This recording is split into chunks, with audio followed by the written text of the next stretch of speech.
O que vale nas relações entre potências é poder. Daí a minha pergunta em cima do que o Lorival tinha dito, prevendo que o que vai se ver acontecer ali naquela parte da Europa é o exercício do poder de Moscou. E que a Fernanda colocou nos termos mais detalhados. Talvez esse exercício de poder, mas com outras formas que farão cheirar a naftalina os conflitos militares convencionais que estamos acostumados a ler na literatura. Aí vem o problema do poder. É isto que nós estamos vendo? Tanta evolução no sistema internacional e a gente volta para uma situação na qual a gente tem que pensar nessas categorias que são brutais. É curioso como no século XXI a gente está voltando a pensar uma série de categorias até do século XIX, né? A volta do nacionalismo, por exemplo, que achou-se algo ultrapassado, disputa entre grandes potências. Eu lembro que no começo dos anos 90, início dos anos 2000, após 2001, por exemplo, dizia que o terrorismo internacional, transnacional era a grande ameaça. E agora nós voltamos a essa discussão sobre disputa entre grandes potências, né? Eu acho que é importante, aliás, se tem uma lição da Primeira Guerra Mundial, por exemplo, é que a interdependência econômica não impede guerras, né? Dizia-se... Eu pensei imediatamente nisso, quando ela falou do gasoduto da Rússia com a Alemanha. A questão do poder, dizia-se... Lembra, tem um livro clássico que diz por que não ia haver a Primeira Guerra Mundial, porque o comércio tinha se desenvolvido tanto. É a grande ilusão, o nome da obra, é isso. Exatamente. Fica a dica aqui para quem gosta de relações internacionais. Exato, é um livro que ele escreve, se não me engano, em 1912, né? Isso. E a guerra por que não vai ter guerra? Eclode em 14. Ele fala que não vai ter guerra porque há muita interdependência, etc. Né? Então isso já é uma lição que a gente tem para não ter muita confiança nessa história de que a Alemanha depende do gás russo, etc. É claro que se houver uma guerra, eu acho que a Alemanha vai ter algumas decisões duras a tomar, porque a política externa alemã, desde então, tem sido uma política um pouco ambivalente, né? Principalmente nessa questão... Bom, é só olhar onde eles estão. Entre Rússia, exatamente. Né? Então, em algum momento, talvez eles tenham que tomar alguma decisão. Eu acho uma outra coisa importante para a gente levar em consideração, a gente não pode descartar o cenário de que uma eventual guerra ou que esta questão toda termine de forma muito ruim para a Rússia. Né? Se tem uma lição que a gente tem dos últimos anos, é o problema que as grandes potências têm em invadir pequenas potências. Se a gente está falando de poder, e o que você mencionou, Lorival, na sua recente intervenção agora, é que você prevê que o Putin, Rússia, vá exercer ainda mais esse poder, eles vão enfrentar outros poderes. Então, em que situação estamos? É possível contrapor poder ao poder que Putin disse ele entende? Quer exercer?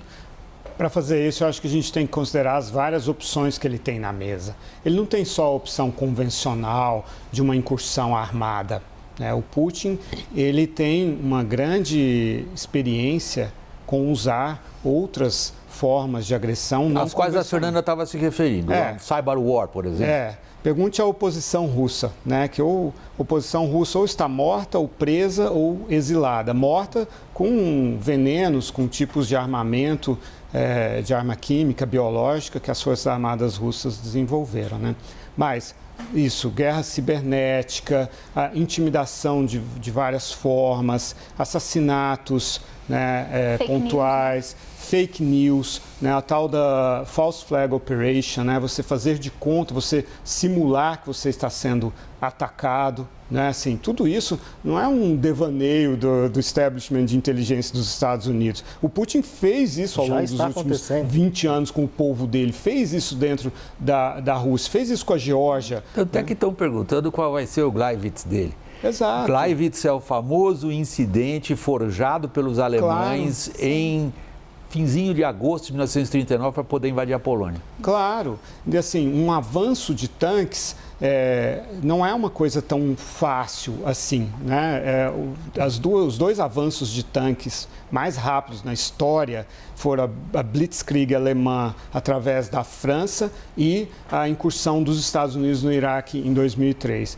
Nos dois casos, a média de velocidade dos tanques era 32 km por dia. Levaria 10 dias para os russos chegarem até Kiev. Então, existe essa opção? Existe essa hipótese? Existe, mas ele tem várias opções e vai continuar trabalhando isso nessas outras projeções das quais eu falei, que a gente tem que incluir a Geórgia, eventualmente a Armênia, o Azerbaijão, ele já está ali bastante equacionado para ele, e o Báltico também. Agora, Fernanda Manhota, quando a gente fala na capacidade que o Putin tem de entender o exercício do poder, tanto em termos domésticos, político-domésticos, que os quais o Lorival detalhou, envenena o opositor, bota o cara na cadeia, inventa fake news, interfere de uma forma ou de outra.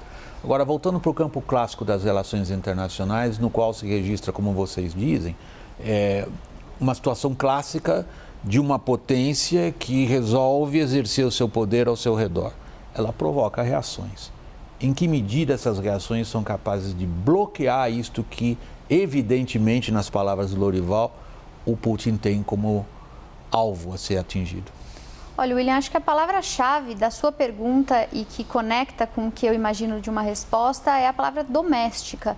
O que vai definir o tamanho da intervenção, da eventual reação ou mesmo da disposição dos países ocidentais em contrabalançar esse avanço russo tem a ver com a própria condição que esses países enfrentam dentro de casa, levando em conta que, de um lado... Você está se referindo agora aos europeus? Aos europeus e aos Estados Unidos. Okay. Isso porque nos Estados Unidos especificamente nós temos uma condição em que o presidente não vai bem, tem vários problemas de popularidade, o que em certa medida poderia funcionar como um estímulo para que ele olhasse para o exterior como uma maneira de ganhar poder e de consolidar uma certa reputação, já que a agenda externa do Biden não vai muito bem desde a saída do Afeganistão. Então tem muita gente falando disso, que talvez o Biden esteja olhando para esse conflito como uma espécie de estratégia para salvaguardar a sua própria condição de presidente, então talvez poderia ser mais agressivo do que a média dos presidentes americanos recentes, que foram muito relutantes em enfrentar a Rússia de forma direta. Obama, por exemplo. Que era aconselhado, diga-se de passagem, por Brzezinski, que escreveu há décadas atrás que era preciso estar na Ucrânia para contrapor o poder russo. Mas os europeus... Zbigniew Brzezinski. O próprio. De origem polonesa. Polonesa. Esse pessoal que tem antepassados lá, como Kissinger. Madalena Albright. Madalena Albright na República Tcheca. Kissinger, que fala alemão e veio da Bavária e ainda viveu em idade adulta a República de Weimar, na Alemanha.